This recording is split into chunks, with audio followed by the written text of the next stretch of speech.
جن کو میرے نبی نے قرآن سنو ماں باپ کے لیے وَخْفِضْ لَهُمَا جَنَاحَ الذُّلِّ مِنَ الرَّحْمَةِ وَقُلْ رَبِّ ارْحَمْهُمَا كَمَا رَبَّيَانِي صَغِيرًا۔ ہاں، ماں باپ کے لیے اپنے پر پھیلا دو، پر بچھا دو۔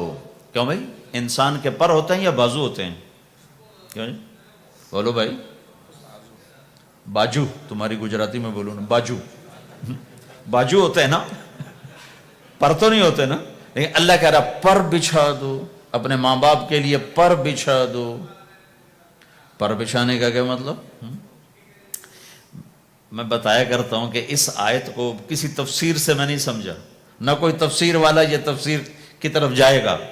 یہ جو میرا کالج کا ایک دور ہے، ایک تبلیغ کا دور ہے۔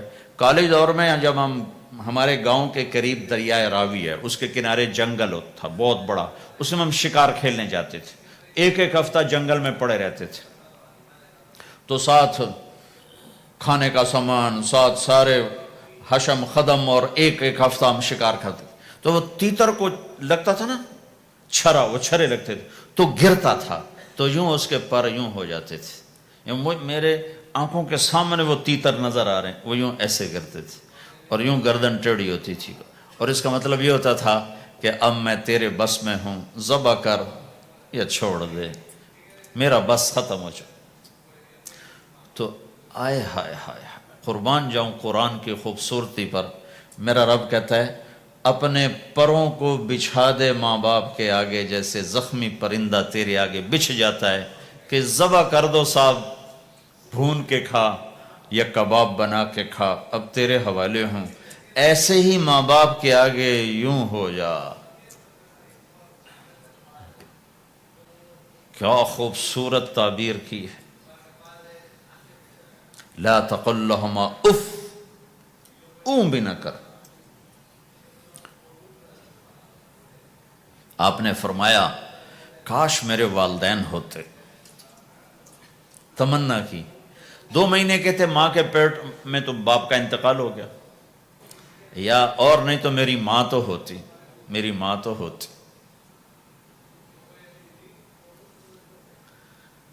اور میں عشاء کی نماز کے مصلی پہ کھڑا ہوتا اور میں سورۃ فاتحہ شروع کر چکا ہوتا، اور ادھر سے میری ماں کہتی محمد، تو میں ماں کے لیے نماز توڑ دیتا، میں کہتا لبیک یا اماں۔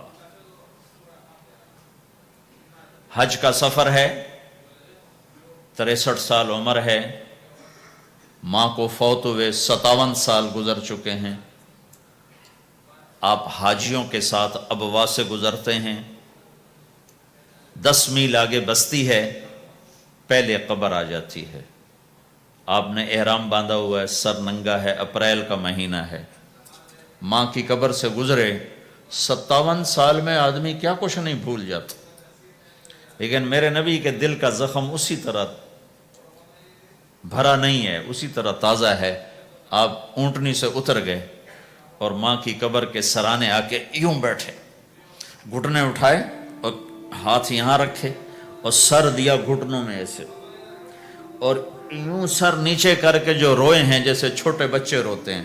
آپ نے دیکھا چھوٹے بچے گھروں میں ایسے روتے ہیں، ایسے ہم بھی بہت روئے اس طرح منہ گھٹنوں میں دے کر، تو میرے نبی گھٹنوں میں منہ دے کر جوں روئے جوں روئے جوں روئے، کئی گھنٹے روتے رہے۔ سن 2000 میں حضرت آمنہ کی قبر کی زیارت کے لیے پہنچا، ڈھونڈتے ڈھونڈتے اللہ نے پہنچایا، ایک رہبر کو ساتھ لیا، وہ پہاڑوں کے اندر وہ قبر ہے، تو وہ اندر ہمیں لے گیا،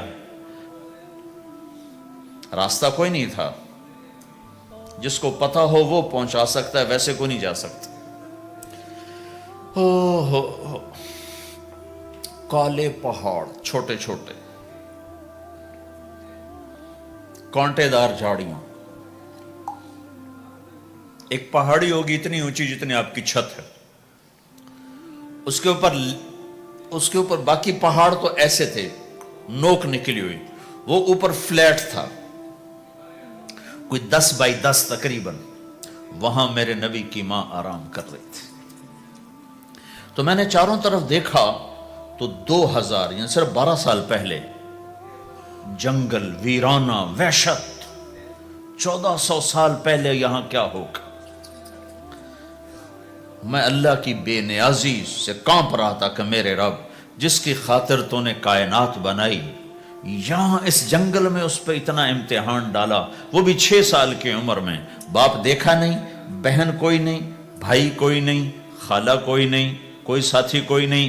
3 دن بعد یہ موت آتی تو مکے میں آتی تو کئی سینے سے لگاتے، 3 دن پہلے یہ موت آتی تو مدینے میں آتی، کئی سینے سے لگاتے۔ مدینے سے بھی نکالا اور مکے سے بھی دور کیا، اور جنگل کے اندر صرف 25 سال کی عمر میں اما آمنہ رضی اللہ تعالیٰ عنہ پہ موت نے وار کیا، اور اللہ کے نبی گھبرا گئے۔ 6 سال کے بچے کو سمجھ میں نہیں آ رہا کہ یہ کیا ہو رہا ہے۔ حضرت آمنہ بول نہیں پا رہے، مجھے لگتا ہے غالباً ہارٹ اٹیک ہوا ہوگا۔ 3 افراد، والدہ، خادمہ ام ایمن اور میرے نبی، اور حضرت آمنہ یوں تڑپ رہی تھی، ایسے پہلو بدل رہی تھی، تڑپ رہی تھی، اور آپ سہمے ہوئے بیٹھے تھے اور سمجھ میں نہیں آ رہا تھا ہوا کیا ہے۔ پھر حضرت آمنہ نے آخر میں اپنے آپ کو، ہارٹ اٹیک میں بولا نہیں جاتا، مجھے ہوا تھا تو مجھے پتا ہے بولا نہیں جاتا، آخر بجھتی شمع بھڑکی کا بیٹا ہر زندہ نے مرنا ہے، ہر جوانی نے ڈھلنا ہے، اور لگتا ہے میرے جانے کا وقت آ چکا ہے۔ ولد تو طہرن، تو ایسا پاک ہے کہ تیرے ذریعے سے سارا عالم پاک ہوگا۔ اور شمع بجھی، اور چھوٹا سا معصوم بچہ ماں کے سینے پر سر رکھ کے جو رویا ہے، کاش تم اس جگہ پہ ہوتے، اس خوبصورت ملک میں، تم ابوا کو کیسے جانو، اور میں تمہیں کیسے بتاؤں۔ میں ہزاروں دفعہ یہ قصہ سنا چکا ہوں، مجھے ہر دفعہ رونا آتا ہے کہ میں وہاں اپنے آپ کو محسوس کرتا ہوں کہ ہائے، یہاں اس جگہ اتنا بڑا امتحان، اور صرف 6 برس کا، کون وہاں قبر بنانے آیا؟ کوئی گزرے ہوں گے، ویسے تو کسی کے بس میں نہیں وہاں قبر بنانا۔ جب پہاڑ سے نیچے اترے تو ہمارے نبی پھر بھاگے۔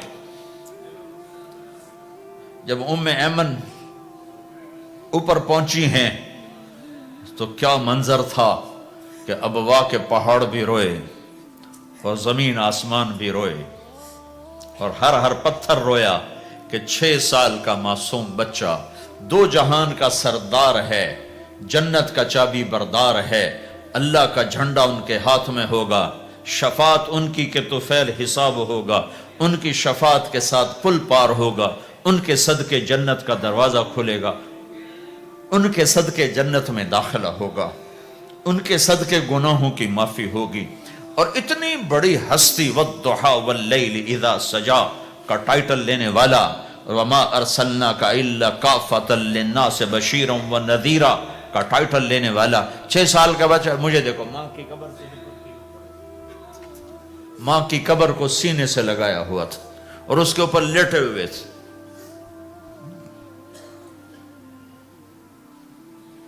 جب حضرت ام ایمن پہنچی ہیں تو اللہ کے نبی کیا کہہ رہے تھے؟ اے میری ماں، تمہیں تو پتا ہے نا تیرے سوا میرا کوئی نہیں تھا، تو مجھے چھوڑ کے کہاں چلی گئی؟ تیرے بغیر کہاں جاؤں گا؟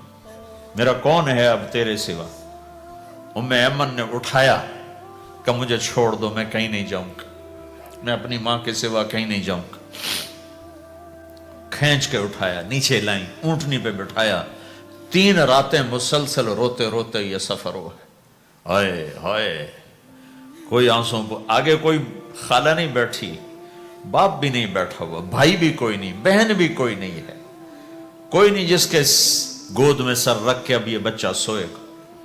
تنہائیوں کے ساتھ اب بسیرا ہے۔ تو میرے نبی کا کھانا پینا چھوٹ گیا، کچھ نہیں کھاتے تھے سارا دن، زمزم کے پانی کے چند گھونٹ پیتے تھے اور تنہا بیٹھے رہتے تھے۔ تو اس پر آپ نے یہ کہا، کاش میری ماں ہوتی تو میں ایسی خدمت کرتا کہ اس کے پیچھے نماز بھی توڑ دیتا۔ ماں باپ کا ایک مقام ہے جو دین بتاتا ہے بھائی، صرف پیسہ ہی بنانا سب کچھ نہیں ہے۔ اور بھی دکھ ہیں زمانے میں محبت کے سوا، راحتیں اور بھی ہیں وصل کی راحت کے سوا۔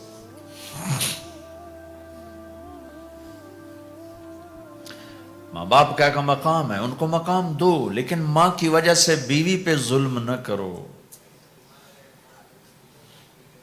بیوی کے عشق میں ماں پہ زیادتی نہ کرو۔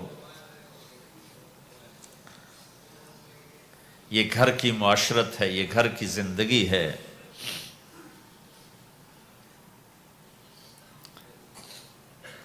حضرت نعمان بن حارثہ بن نعمان دو صحابہ کے بارے میں آتا ہے کہ جیسی انہوں نے ماں کی خدمت کی اور کسی نے نہیں کی، ایک حضرت عثمان، ایک حارثہ بن نعمان۔ حارثہ بن نعمان کے بارے میں تو آپ نے کہا میں جنت میں گیا تو میں نے قرآن کی تلاوت سنی، تو میں نے کہا یہ کون تلاوت کر رہا ہے؟ کہا جی حارثہ۔ کہا حارثہ تو مدینے بیٹھا ہے، یہاں تلاوت کیسے؟ تمہیں سنانے کے لیے کتنا بڑا سپیکر لگا ہوا ہے، اس ساتویں آسمان پر جنت ہے۔ تو کہا فرشتوں نے کہ جی ماں کی ایسی خدمت کی ہے، جب قرآن پڑھتے ہیں اللہ ساری جنت کو سناتا ہے۔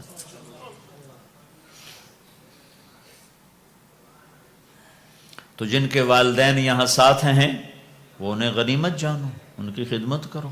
کبھی عرش پر، کبھی فرش پر، کبھی ان کے در، کبھی در بدر، غم عاشقی تیرا شکریہ میں کہاں کہاں سے گزر گیا۔ کبھی راستوں میں تنہا، کبھی ہوں ورود صحرا، میں جنوں کا ہم سفر ہوں، میرا کوئی گھر نہیں ہے۔